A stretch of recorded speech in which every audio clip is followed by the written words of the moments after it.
Hello আমার প্রিয় ছাত্র ছাত্রী বন্ধুরা, আমি তোমাদের অমিতাভ স্যার। সবাইকে আমার YouTube channel practical and theory ক্লাসরুমে স্বাগত জানাচ্ছি। আজকে তোমাদের জন্য বেরিয়াম BA2+ এই যে বেসিক রেডিক্যালটা আছে, এই বেসিক রেডিক্যালের কিছু গুরুত্বপূর্ণ পরীক্ষা করে দেখাচ্ছি। তোমাদের এই বেসিক রেডিক্যালটা আইডেন্টিফাই করতে প্রচুর হেল্প করবে এই পরীক্ষাগুলো।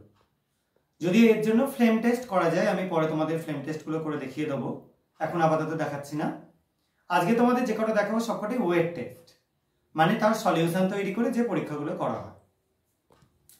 আমি এখানে বেরিয়াম ক্লোরাইডের স্যাম্পল একদম রেডি করেই রেখেছি, তৈরি করে রেখেছি। তো আমরা এক একটা করে টেস্ট টিউবের মধ্যে মেটেরিয়াল নেব এবং পরীক্ষাগুলো করে দেখব। প্রথমে আমি বেরিয়ামের কিছুটা স্যাম্পল একটা টেস্ট টিউবের মধ্যে কিছুটা নিয়ে নিলাম, সলিউশন আকারে রয়েছে, দেখতেই পাচ্ছ। এবার এর মধ্যে যোগ করে দিচ্ছি বেসিক বাফার মিডিয়াম, যেটা হচ্ছে অ্যামোনিয়াম হাইড্রক্সাইড এবং অ্যামোনিয়াম ক্লোরাইডের একটা মিক্সচার। এটা যোগ করলাম খুব সামান্য পরিমাণে, হলো। এবার এর মধ্যে আমি যোগ করব যে কোনো কার্বনেট লবণ। এখানে আমি পটাশিয়াম কার্বনেট নিয়েছি, সেটাই কিছুটা যোগ করে দিচ্ছি।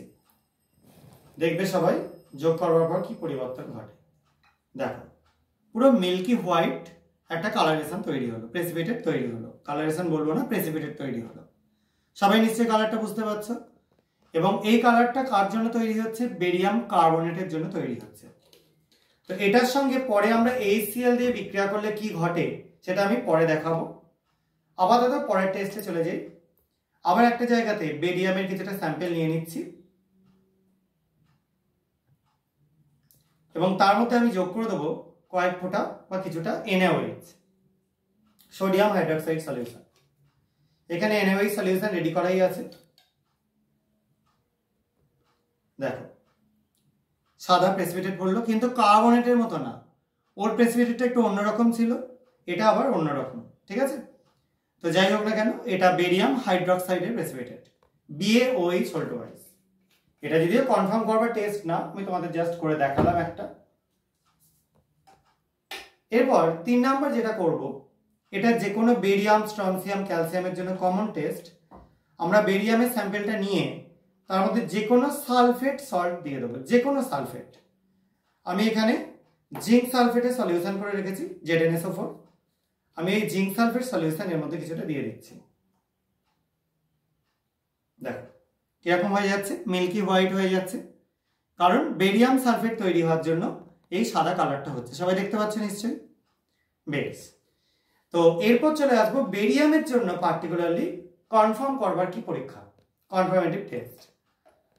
আর একটা আমি টেস্ট টিউব নিয়ে নিচ্ছি। এই টেস্ট টিউবটার মধ্যে আমরা বেরিয়ামের সেই স্যাম্পলটা আবার নিয়ে নিচ্ছি এবং সেটা নেওয়ার পর তার মধ্যে আমি যোগ করে দিচ্ছি কিছুটা পটাশিয়াম ক্রোমেট, K2CrO4। এটার সলিউশন আমি রেডি করেই রেখেছি, সেটা যোগ করে দিচ্ছি। দেখো, একটু সামান্য ইওলিস হোয়াইট প্রেসিপিটেট তৈরি হলো, ঠিক আছে? তো এই যে প্রেসিপিটেটটা তৈরি হলো, এটা বেরিয়াম ক্রোমেটের জন্য, BaCrO4 এর জন্য। বেরিয়াম ছাড়া এর গ্রুপে যারা আছে, ক্যালসিয়াম, স্ট্রনসিয়াম, কারোর জন্যই কিন্তু এই প্রেসিপিটেট তৈরি হবে না। এটা দিয়ে কিন্তু তোমরা একদম কনফার্ম হতে পারবে যে এটা Ba2+ বা বেরিয়াম ক্যাটায়নটা আছে, ঠিক আছে? এবার আমি তোমাদের এক্সট্রা একটা জিনিস দেখিয়ে দিচ্ছি।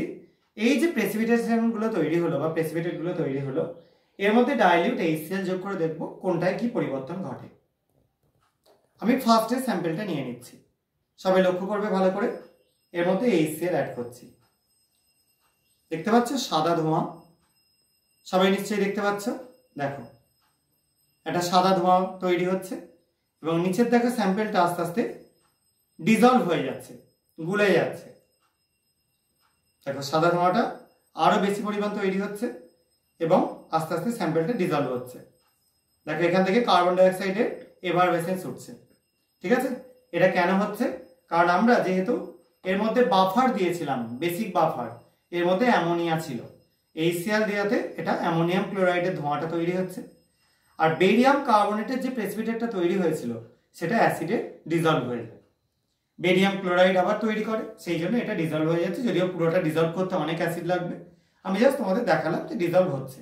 ঠিক আছে, আরও যদি অ্যাড করা হয় দেখো আরও কন্টিনিউ এরকম কার্বন ডাইঅক্সাইডের মানে এভারভেসেন্স তৈরি হতে থাকবে, এটা চলতেই থাকবে কন্টিনিউ।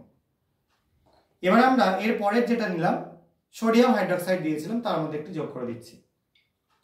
দেখো একদম ডিজলভ হয়ে গিয়ে পুরো ক্লিয়ার সলিউশন তৈরি হলো, আবার বেরিয়াম ক্লোরাইড তৈরি হয়ে গেল, যে কারণের জন্য এটা আবার পুরো ক্লিন হয়ে গেল, সলিউশনটা ট্রান্সপারেন্ট হয়ে গেল। 3 নাম্বার যেটা বেরিয়াম সালফেট তৈরি হয়েছিল, তার মধ্যে একটু যোগ করে দিচ্ছি। দেখো এটা কিন্তু কালারে কোনো চেঞ্জ হলো না, তার মানে কি বেরিয়াম সালফেট HCl এ ডিজলভ হয় না। ঠিক আছে, আর লাস্টে একটা ছিল ক্রোমেট, বেরিয়াম ক্রোমেট, এর মধ্যে অ্যাড করে দিচ্ছে HCl। দেখো এটা কিন্তু ডিজলভ হয়ে গেল।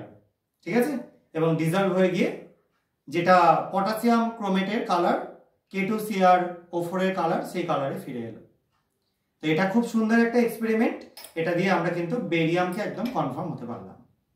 তো তোমাদের কেমন লাগলো ভিডিওটা সবাই জানাবে, এবং তোমরা বেরিয়াম রেডিক্যাল তোমাদের সকলেরই সিলেবাসে আছে, যাদের কেমিস্ট্রি আছে তাদের সল্ট অ্যানালিসিসে বেরিয়াম থাকবেই। এই এক্সপেরিমেন্টগুলো করলে কিন্তু তোমরা বেরিয়ামকে কনফার্ম করতে পারবে। তো আজকের ভিডিও এইটুকুনি, সবাই খুব ভালো থাকবে, সাবধানে থাকবে, এবং যদি এটাকে ভালো লেগে থাকে তোমরা আমার চ্যানেলটাকে সাবস্ক্রাইব করো এবং ভিডিওটাকে লাইক আর শেয়ার করার চেষ্টা করো।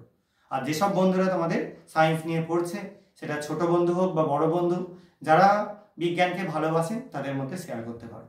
আজকের মতো এইটুকুনি, সবাই খুব ভালো থেকো, বাই।